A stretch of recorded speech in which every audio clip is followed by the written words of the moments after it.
알기 쉬운 경제 완전 정복. 가장 가까이 있는 생활 경제 뉴스. 김은경의 생생경제.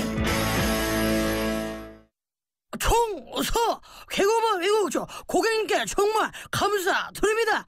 요즘 제가 대리운전하면서 좌우로 열심히 뛰어다녔더니 살이 그냥 쪽쪽 빠지고 있어요. 좌우로 정렬 2588 살 빠지네 살이 빠져 2588 살 빠지네 2588. 백종원입니다. 이 소리 다 아시죠? 김치톡톡의 유산균 소리. 그런데 더 놀라운 건 이 유산균이 감칠맛을 낸다는 사실이에요. 기대하세요. 유산균이 12배 더 많아 진짜 맛있는 김치. LG디오스 김치톡톡. 도시를 떠나지 않아도 오롯이 나만의 시간, 나만의 여유를 찾는다. 나는 테라스에 산다. 개통예정 운양역 앞에 오는 한강신도시 대규모 테라스타운. 운양역 한신휴 더 테라스. 1800-8169 한신공영. 금요 대기회. 생생경제 금요기회. 네, 오늘 금요기획은 새 도서정가제 이후에 출판시장 불황 극복 방안을 알아보려고 합니다. 제가 불황이라고 말씀을 드렸는데 진짜 그 책 판매도 좀 줄었다고 하고요. 출판업계들 다 어렵다고 하는데 지난해에 새 도서정가제가 시작이 됐죠. 이게 지금 시작된 지 한 11개월쯤 됐는데 서점도 출판사도 소비자도 글쎄요 다 만족을 못하는 게 아닌가라는 생각이 드는데 그래서 제2의 단통법이다 이런 얘기까지 좀 나오고 있습니다. 거기에다가 출판업계에는 뭐 유명 작가의 표절 파문이 있었고요. 또 경영권 분쟁도 있었고 최근에는 이 김훈 작가의 라면을 끓이며 이 책이 사은품과 관련해서 도서정가제를 위반했다는 판정까지 내려져서 서점가에 여러 가지 좀 타격이 있습니다. 출판시장 어떻게 가고 있는지 한번 보겠습니다. 오늘 함께해 주실 두 분을 소개를 해드리겠습니다. 먼저 한기호 한국출판마케팅연구소장님 나오셨습니다. 안녕하십니까? 네, 안녕하십니까? 네, 백원근 책과사회연구소 대표님 나오셨습니다. 안녕하십니까? 네, 안녕하십니까? 네, 두 분도 인사 나누시죠? 네, 반갑습니다. 네. 이 새 도서정가제가 시행된 지 이제 11개월이 됐는데요. 출판계에 어떤 변화가 있었다고 보시는지 먼저 한기호 소장님께 여쭤볼까요? 작년 11월 20일부터 됐죠. 네. 상당히 그 사이에 참 많은 일이 벌어졌습니다. 네, 많은 일이 벌어진 것 같아요. 출판계는 예. 문화면보다 아마 사회면을 장식하느라고 그렇죠. 예. 엄청난 어떤 그 출판에 비난받는 게 많았고요. 도서정가제가 이제 정착돼 가는 과정이라고 봐야 됩니다. 사실은 도서정가제가 된 거는 김대중 정부 시절에 네. 그 벤처 열풍에 힘입어서 이 온라인 쇼핑몰을 키우기 위해서 네. 온라인 서점에 특혜를 줬던 거거든요. 그러니까 오프라인 서점은 이제 정가제로 묶어놓고 예. 온라인 서점만 할인을 많이 해줬죠. 할 수 있게. 그래서 예. 그러다 보니까 중간에 2000년대 중반에 좀 워낙 비난이 많으니까 신간만 이제 네. 좀 묶어줘. 10+5로 묶고 구간은 마음대로 할인하게끔 해줬는데 오히려 구간은 뭐 마지막에는 이 거의 80% 90% 할인까지 네. 해서 하여튼 광폭 할인이 벌어지고 그랬잖아요. 그래서 한 11개월 오면서 아직 뭐 도서정가제가 이제 자리를 완전히 잡았다고는 볼 수는 없지만 네. 이 오프라인 서점이 살아갈 수 있는 터닝 포인트를 마련한 것이 아닌가. 네. 왜냐하면 모든 서점이 다 문을 닫으려고 하다가 예. 이제 중형 서점 정도는 이제 좀 닫지 않고 버티기 시작했습니다. 그렇군요. 그러니까 지금은 과정이 진행 중이니까 뭐 네. 섣불리 뭐 잘 됐다 안 됐다 평가하기는 좀 어려운 시점이라는 말씀이시고요. 백원근 대표님은 어떻게 보시나요? 네, 그 50%가 넘던 이제 구간 도서들의 그 과당 할인 경쟁이 예. 사라졌다는 측면에서 시장 질서 안정화에 기여했다. 네. 하지만은 이제 그 직접적인 과당 할인은 이제 사라진 반면에 변형된 편법 할인이라든가 경품 마케팅으로 네. 풍선 효과가 생기지 않았나 그런 생각을 하고요. 그리고 이제 실용서라든가 초등 학습 참고서가 이제 정가제 대상에 포함이 되면서 과거에 보면 이제 문학책인데 실용서로 둔갑시켜가지고 이제 할인을 하거나 이런 경우들이 있었거든요. 네. 그런 장르의 그 왜곡들이 이제 사라졌다. 그리고 또 하나는 이제 그 도서관도 정가 판매 대상에 이제 포함이 됐습니다. 하지만 이제 그 도서관 예산 장서 구입비가 늘어난 것은 아니기 때문에 상대적으로 이제 장서 구입이 하는 양이 축소가 돼버린 거죠. 네. 하지만 이제 반면에 이제 지역 서점의 구매 풍토를 조성하는 이제 도서관이 지역에 있는 서점에서 구매하는 그런 어떤 굉장히 어떤 선순환 효과를 낳는 계기를 마련하지 않았나. 그렇게 보시는군요. 네. 실제로 이 지역 서점 활성화가 꽤 됐다라고 보시는 편이시군요. 활성화에까지 기여한 것은 아니고요. 이제 좀 생존할 수 있게. 네, 한 소장님이 말씀하셨지만 어떤 경쟁의 조건이라고 할까요? 이것을 이제 좀 비슷하게 온라인 서점이라는 걸 비슷하게 맞춰줬다. 이제 이런 점이 이제 중요할 것 같습니다. 한 소장님. 요즘 숲속에 뭐 있는 서점도 하나 생기고요. 네. 뭐 북바이북이라고 생기고 예. 그러니까 다양한 유형의 어떤 책을 판매하는 공간이 생겨나고 있잖아요. 네. 그래서 일단은 견물상심이라고 책을 봐야만 소비가 그렇죠. 됩니다. 사실 특히 책은 더 심해요. 서점에 가서 그림책, 아이들 그림책 같은 경우는 5분 동안에 내용을 다 볼 수 있잖아요. 네. 그런데도 사가죠. 네. 근데 그것을 확인 안 하면 책을 사볼 수가 없어요. 그러게요. 견물생심이라는 게 책에 많이 통한다. 특히 책은 굉장히 심합니다. 그래서 일본 같은 경우는 지금 서점 수가 줄긴 하지만 대형 서점이 계속 늘어나고 있고요. 지역 서점도 굉장히 많더라고요. 숫자는 우리보다 많죠. 그래서 책을 많이 발견할 수 있는 공간을 마련을 해줘야 되는데요. 네. 그게 온라인 서점까지는 안 됩니다. 왜냐하면 온라인 서점에 이런 책이 어떤 내용인지 출판사가 일방적으로 보내주는 정보이기 때문에 한계가 있고요. 알겠습니다. 예.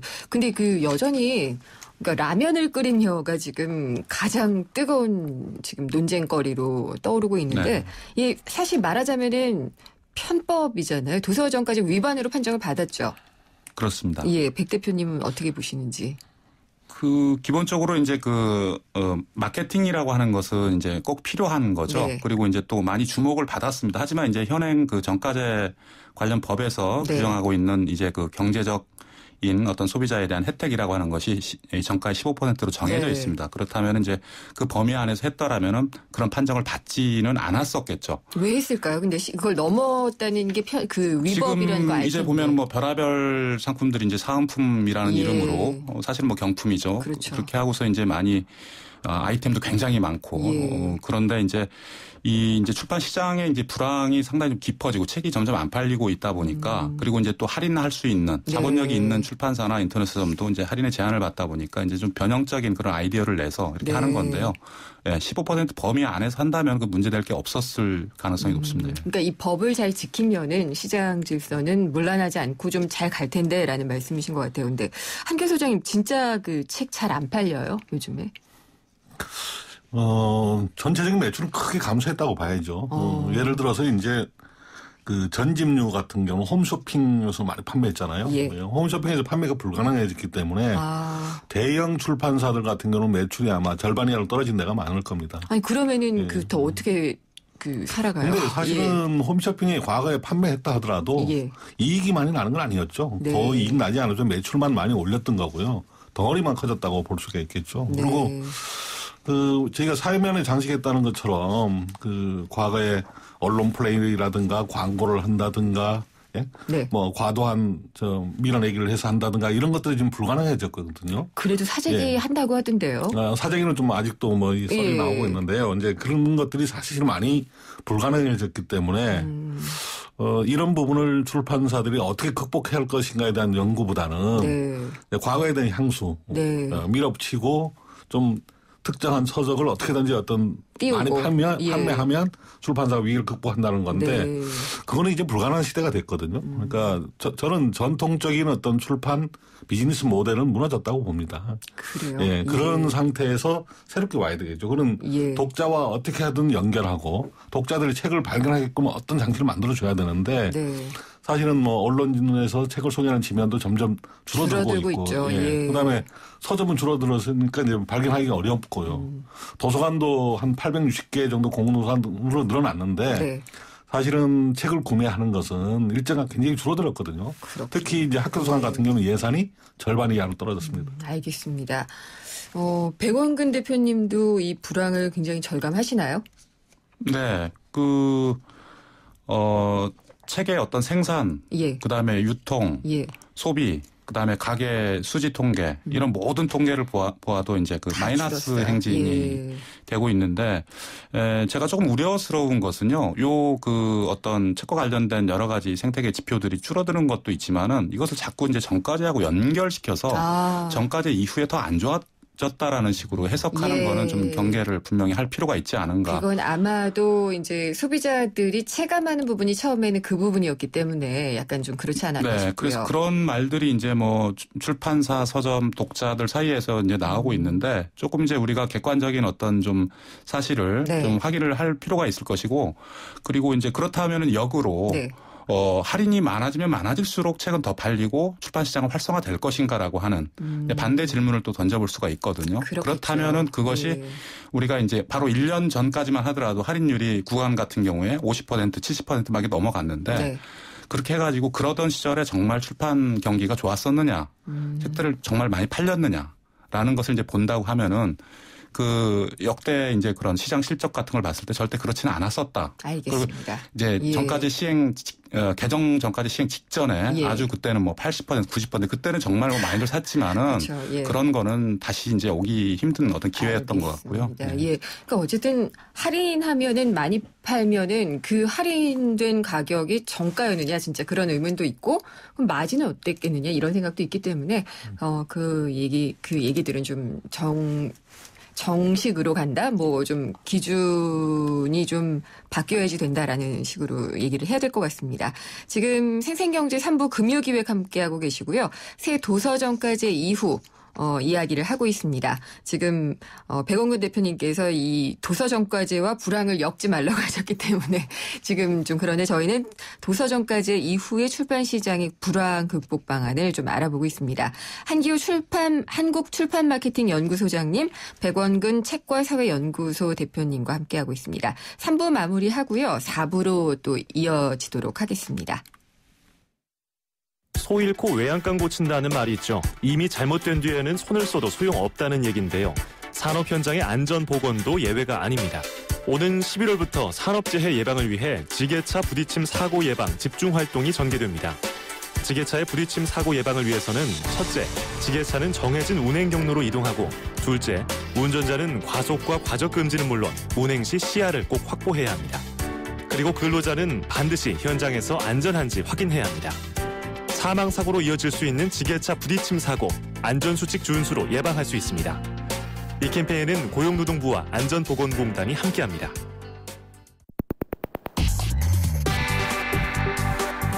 어려운 경제학은 가라.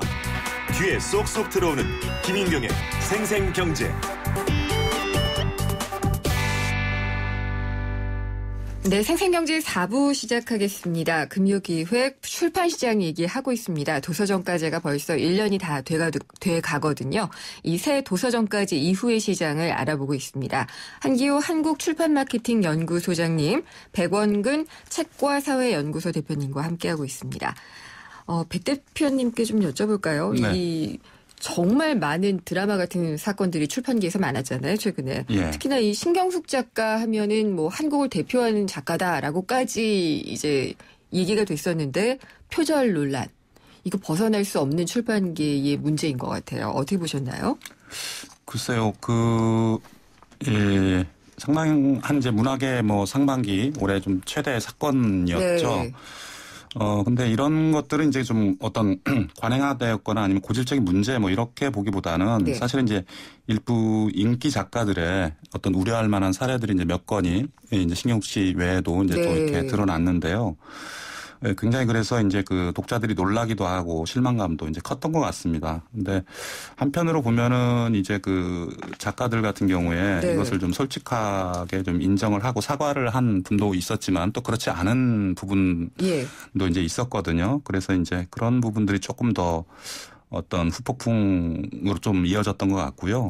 그래서 문학계에서도 차제 이제 자정 노력을 하겠다라고 해서 이제 그 약속을 했었고요. 장치들을 마련하겠다고 했습니다. 그래서 이제 문학계의 어떤 그런 약속을 믿고 지켜봐야 되지 않을까 생각이 듭니다. 고질적인 이런 문제가 벌어진 게 기본적으로 과거에 90년대만 해도요. 베스트셀러 집계를 하면 소설 비소설 이렇게만 했습니다. 맞아요. 예. 그러니까 소설의 어떤 그 비중이 한 절반쯤 됐죠.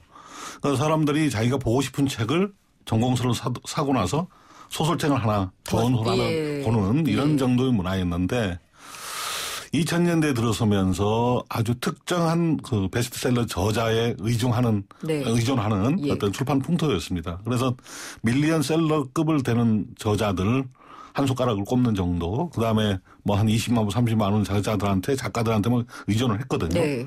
그 의존했던 게 2010년대에 들어와서는 또 그것도 무너졌습니다. 아마 신경숙의 엄마를 부탁해 이후에는 다 무너졌고요. 베스트셀러 저자가 없고, 심지어 2014년에는 가장 많이 나간 국내 작가의 작품이 성석재 선생의 투명인간 5만 부였거든요. 그러니까 책 하나 가지고 밀리언셀러가 터지고 9개월 만에 10개월 만에 베스트셀러 밀리언셀러가 터지던 그 시장에서 5만 부 나가기도 어렵고요. 사실은 그 아래가도 어렵거든요.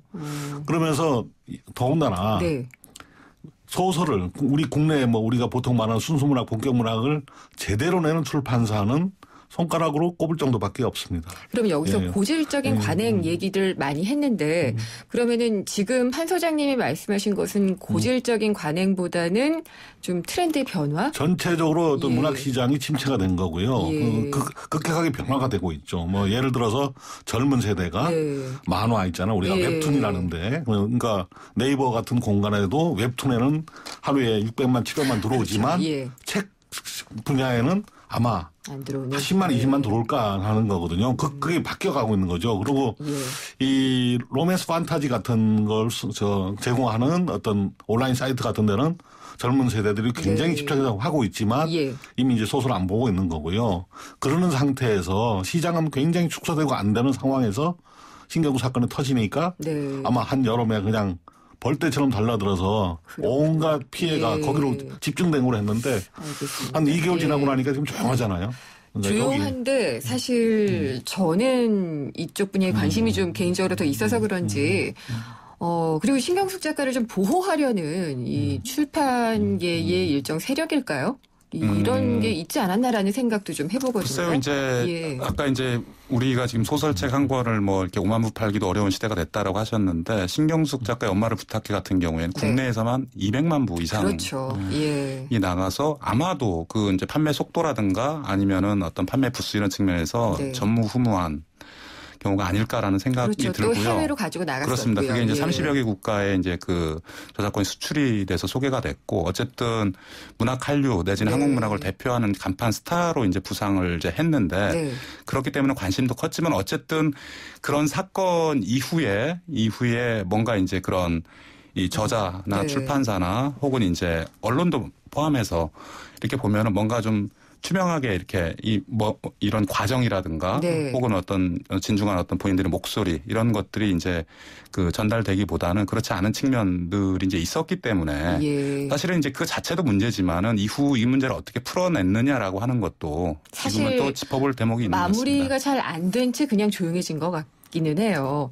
여기에다가 보면은 이제 김영사의 경영권 가지고 뭐 시끌시끌 한번 했었고요. 그 다음에 보면은 제가 아까도 얘기를 드렸지만은 사재기를 통해서 베스트셀러를 만드는 출판사들 이런 문제들은 계속되고 있는 것 같아요. 그러니까 제가 출판의 비즈니스 모델 이야기를 했는데요. 뭐 사실은 올해 민음사가 뭐 세계문학을 이제 출간을 이제 중단한다고 그랬잖아요. 없어졌죠. 뭐 다른 형태로 한다고 그랬는데 사실은 민음사가 소설책 작가를 신인 작가를 유명 저자로 만드는 데는 가장 선두적인 출판사였죠. 과거에는 그랬죠. 80년대 이문열, 뭐 한수환 하듯이 굉장했죠. 주로 이제 언론에서 많이 소개를 해줬고 언론과의 밀착을 통해서 사실은 베스트셀러 저자들을 이제 양산했던 회사인데 사실은 세계 문학을 중단하는 거 보면 이제 그 모델이 잘 안 된다는 거잖아요. 김영사 같은 회사는 우리가 이 90년대 부터 오는 글로벌화, 세계화 또는 정보화에 맞게 거기에 맞는 인물들, 뭐 정치인들도 있고요, 경제인도 있고, 뭐 심지어 종교 쪽에 있는 사람들도 뭔가 사람들의 화두가 될 만한 인물들을 상당히 베스트셀러 만들어 키우면서 선두적 계속 해왔거든요. 그렇죠. 이제 그러한 모델도 이제는 좀 무너지고 있다고 좀 봐야 되겠죠. 그리고 웅진 같은 경우는 뭐 1,000억을 한번 해보겠다고 과도하게 이제 사세를 키우다가 물론 모기업이 어려워진 것도 있지만 작년에 30% 올해 30% 감원을 했습니다. 그래서 그런 식의 무리한 어떤 그 사람을 늘려서 조직을 키워서 하는 것도 출판의 한계가 왔다는 거고요. 그렇게 되면 이제 출판의 비즈니스라고 하는 모델은 어쩌면 능력 있는 개인이 능력 있는 개인에 필요하다는 거죠. 그러니까 그 능력이라는 거는 가장 먼저 우선시 돼야 될 것은 뭐 저자와 독자와의 연결이 가장 중요하죠. 어떻게 독자를 찾아낼 것인가 하는 문제죠. 그럼 여기서 능력 있는 개인이라고 하면은 출판업을 하는 개인을 말씀을 하시는 건가요? 개인의 역량이 굉장히 강화되는 걸 요구를 하기 시작했습니다. 그러니까 이제 뭐 올해에 나타난 현상 중에 뭐 우리가 무너지는 베테랑, 그죠? 베테랑 기업은 무너지고 있고 오히려 루키라고 하는 새로운 전략으로 오는 거죠. 주로 오는 게 이제 강연 프로그램을 주로 하던 독자를 하던 회사에서 미움받을 용기를 내서 지금 1위가 35주 1위를 했고요. 알겠습니다. 네. 그러게요. 예. 그 백원근 대표님도 이런 문제에 대해서 많이 고민을 하셨을 것 같은데. 네. 예. 말씀을 좀 글쎄요. 지금 여러 가지 문제를 이제 섞어가지고 말씀을 하시니까 좀 그런데 어쨌든 지금 이런 이제 표절 문제라든가 아니면 사재기 문제. 그리고 이제 그 출판사의 어떤 그 전문 경영과 관련된 그런 이제 어떤 사건. 이제 그리고 뭐 도서 정가제도 마찬가지고요. 전반적인 어떤 정가제는 결국은 가격에 대한 신뢰, 독자들의 신뢰할 수 있느냐라고 하는 거에 대한 문제 제기라고 다른 부분도 역시 마찬가지인데 책이라고 하는 것이 이제 일반적인 상품하고 다르다라고 하는 것을 그 관심이라든가 이런 영역들을 봤을 때 특히 보여주는 것이 아닌가라는 생각이 듭니다. 그러니까 다른 어떤 상품이라든가 서비스 영역 같았으면은 뭐 크게 이렇게 실망스럽지 않았을 수도 있었는데 그만큼 책에 대한 어떤 기대라든가 이런 것들이 여전히 살아있다라고 하는 거에서 저는 한편으로는 어떤 희망의 좀 싹을 발견하는데요. 출판이 이제 그동안 보면 산업적으로 양적 성장 에만 이제 치중을 해왔었고 그다음에 패러다임이 또 디지털화로 인해서 많이 변하고 있는데 사실은 그런 과정에서 어떤 그런 이런 체제 변화에 적응할 수 있는 질적인 성숙 이제 이런 것들이 아직까지는 좀 미흡한 채 덩치만 큰 아이처럼 이렇게 이제 돼 있는 양상이거든요. 그래서 조금 이제 이런 거는 우리가 조금 어떤 뭐랄까요 출판 선진화 그다음에 그것을 통한 어떤 그 독자들에 대한 신뢰감의 확보 그건 출판사나 책이라든가 그 독서 환경 전반에 걸쳐서 이런 것들이 요구되는 시대라는 어떤 그런 상징들이 아닌가라는 생각을 하게 됩니다. 성장통 같은 거네요. 네, 그렇게 보면 될 것 같은데 잡지 같은 경우에는 워낙 심해요. 그러니까 배보다 배꼽이 큰 거. 부록을 사기 위해서 잡지를 산다. 이런 게 되게 많았는데 이제는 일반 책도 그런 거죠. 라면과 양은 냄비를 기념으로 받고자 하는 것은 꼭 아니었겠지만 어쨌든 눈에 띄는 마케팅이었는데 이런 상품을 하다가 결국은 이게 도서정가제 위반으로 결정이 됐는데 한 소장님 어떻게 보셨나요? 안타깝죠. 저는 사실은 책 팔려는 막 몸부림인가요? 아무래도 불과 1년 전까지 그 할인으로 또는 뭐 끼워주기로 뭔가 방법으로 하던 사람들의 관성 속에서 무의식적으로 나온 게 아니었는가라는 생각을 하고요. 그다음에 사실은 이 라면을 끓이며 같은 경우는 이제 베스트셀러 집계 방식에 대한 이야기도 좀 나왔죠. 왜냐하면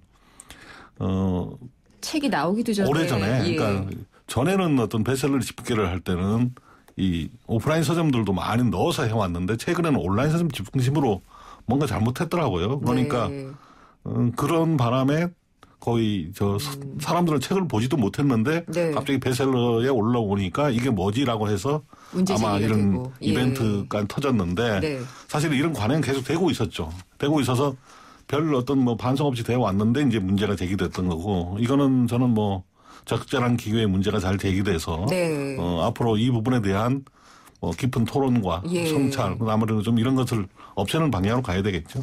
근데 이제 어떤 측면에서 보면은 이런 마케팅에 대해서 왈가왈부하는 것 자체가 뭐 좀 별로일 수도 있다. 독자들 같은 경우에는요. 그리고 얘기도 하고 이게 뭐 콘텐츠가 좋다면은 뭐 양은 냄비 주는 게 뭐가 문제겠느냐라는 의견도 없지는 않거든요.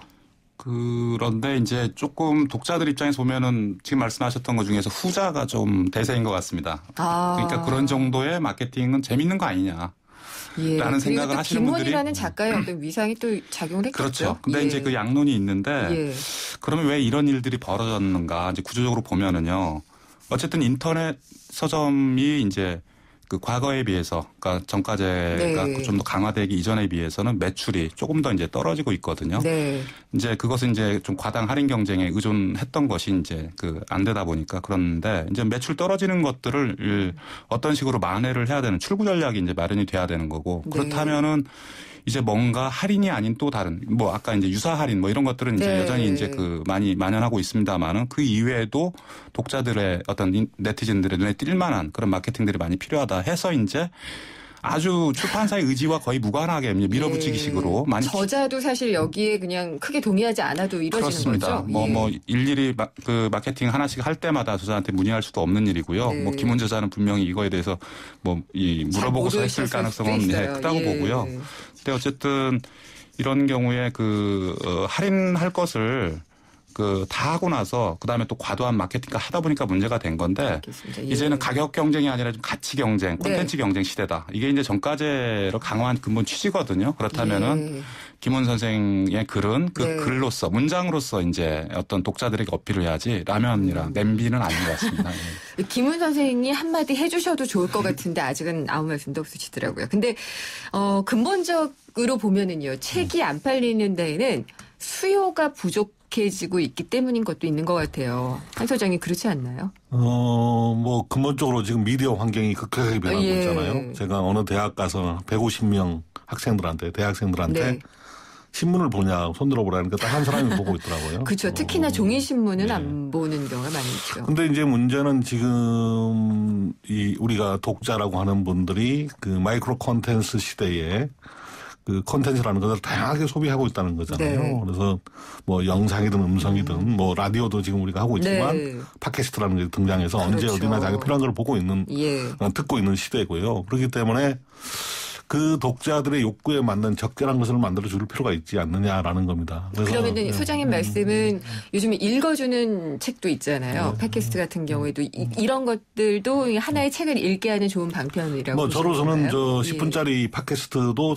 한 권의 책이라고 볼 수도 있는 거고, 그 세바시나 테드 같은 15분짜리 영상도 한 권의 책이라고도 볼 수 있는 거고요. 근데 그런 것들을 소비하는 사람들이 결국은 자기들이 더 깊은 걸 요구할 때는 이제 종이책을 볼 수 있는 거니까 그렇게 다양하게 우리가 원소스 멀티 위주로 하는데요. 이제는 원소스 멀티 포맷으로 형태로 이제 책을 제공할 수 있는 정보를 제공할 수 있는 기능을 가져야 된다는 거죠. 그거는 아마 언론뿐만 아니라 모든 미디어 환경 회사들이 뭐 방송사나 라디오 회사나 그다음 출판사도 마찬가지고요. 잡지도 마찬가지고 그렇게 누군가 빨리 적응하느냐에 따라서 아마 미래가 달라질 거라고 저는 보고 있습니다.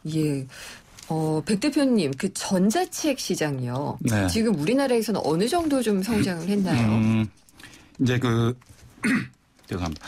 전자책 시장의 시장 규모는 전체 출판에서 한 1~2% 에서 이던 것이 지금은 3~4%로 성장했다. 이제 이렇게 보고 있는데요. 이제 미국이라든가 이런 나라들에 비해서 굉장히 저조한 그런 실적입니다.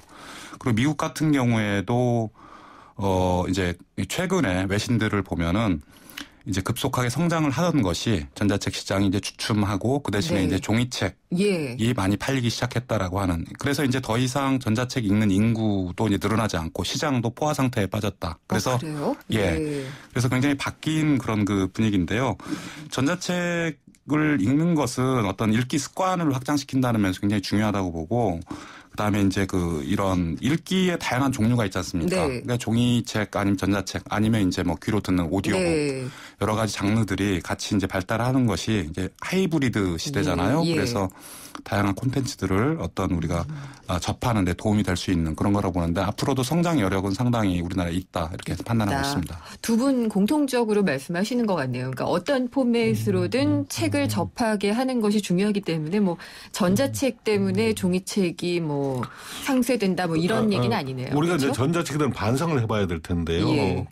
아마존에서 킨들을 기획했던 단말기 메르코스키라는 친구가 책을 썼는데요. 그러니까 원제는 버닝 더 페이지고요. 그러니까 한국에서는 무엇으로 읽을 것인가라는 책을 냈어요. 거기에 보면 미국에서 존재하던 책이 이제 3,500만 종이었는데 아마존이 그중에 180만 종을 전자화할 때까지 뭐 자기가 책을 쓸 때였어요. 예. 할 때까지는 그 소설, 예. 공상과학 소설, 로맨스 소설, 뉴욕타임즈 베스트셀러, 네. 마지막이 포르노 소설이었습니다. 180만이 다 그거라는 거거든요. 그래서 인터넷이 등장하면서 성산업이 굉장히 많이 발달했고요. 네. 뭐 미국을 움직이는 뭐 큰 산업 중 하나가 성산업인데 거기와 관계된 그래서 예.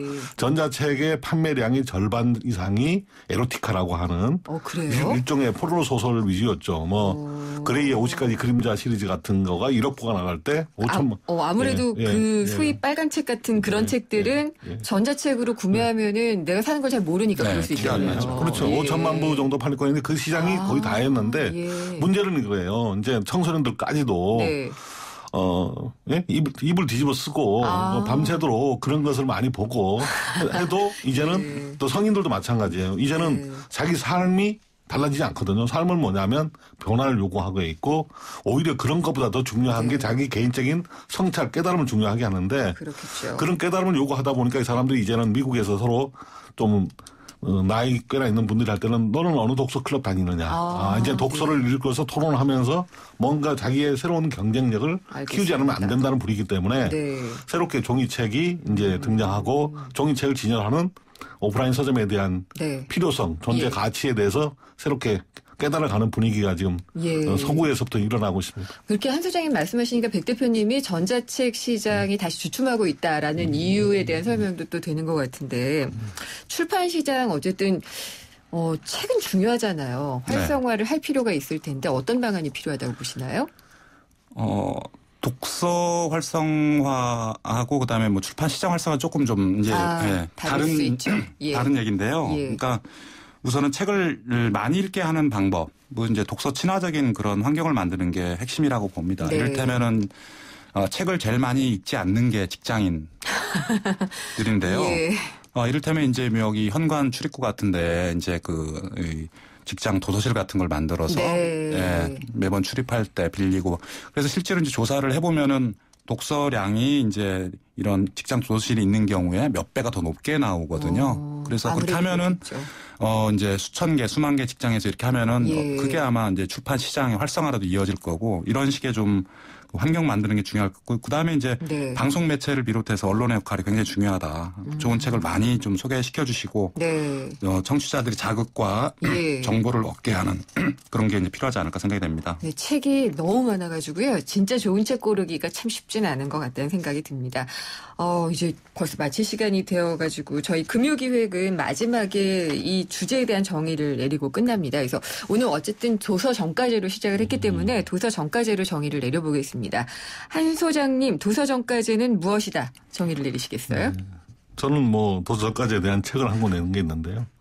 그 제목이 문화를 살리는 힘이라 그랬습니다. 도서 정가제는 문화를 살리는 힘이다. 함축적이네요. 그러니까 출판 문화라는 게 모든 콘텐츠 산업의 가장 근본이고 기본이거든요. 그렇죠. 그래서 이야기 산업이고요. 그걸 만들어져야 되는데. 그러면은 백원근 대표님은 도서 정가제는 무엇이다? 도로교통법이다. 이렇게 생각합니다. 도로교통법이요? 그러니까 이제 그 과속 예방 효과를 통해서 모두의 안전을 지켜주는 것이 도로교통법인데요. 과당 할인 경쟁을 자제를 시키고 우리가 이제 좋은 책이 이제 생산돼서 유통되고 독자의 손에 들어가기까지 어떤 질적 경쟁을 유도하는 효과가 굉장히 크기 때문에 그렇다고 생각합니다. 책을 좋아하긴 하지만 사놓고 보지 않았던 저도 좀 독서를 많이 해야겠다는 생각이 좀 들었고요. 오늘 금요기획 정말 좋은 얘기 많이 들어봤습니다. 새 도서정가제 이후의 출판 시장을 들여다봤는데요. 한기호 한국출판마케팅연구소장님, 백원근 책가사회연구소 대표님과 함께했습니다. 두 분 오랜 시간 감사합니다. 감사합니다. 백종원입니다. 이 소리 다 아시죠? 김치톡톡의 유산균 소리. 그런데 더 놀라운 건 이 유산균이 감칠맛을 낸다는 사실이에요. 기대하세요. 유산균이 12배 더 많아 진짜 맛있는 김치. LG 디오스 김치톡톡. 금융회사에게 묻습니다. 안정적인 수익에는 뭐가 제일 중요할까요? 어떻게 해야 제 연금을 잘 키울 수 있죠? 미래에셋증권이 답합니다. 글로벌 자산 배분하세요. 세액공제로 절세 효과까지. 준비된 연금 전문가 미래에셋증권. 투자 손실에 유의하세요. 김은경의 생생경제 4부 포스코 그리고 마지막 안주 숙취해소 캔디 키스립과 함께 있습니다. 오늘 선물 받으실 분은 여기 안 들어있네요. 저희 제작진이 따로 연락을 드릴 것 같습니다. 오늘 선물 받으실 분은 제작진이 연락드리겠고요. 다음 시간에 찾아뵙겠습니다. 김은경이었습니다.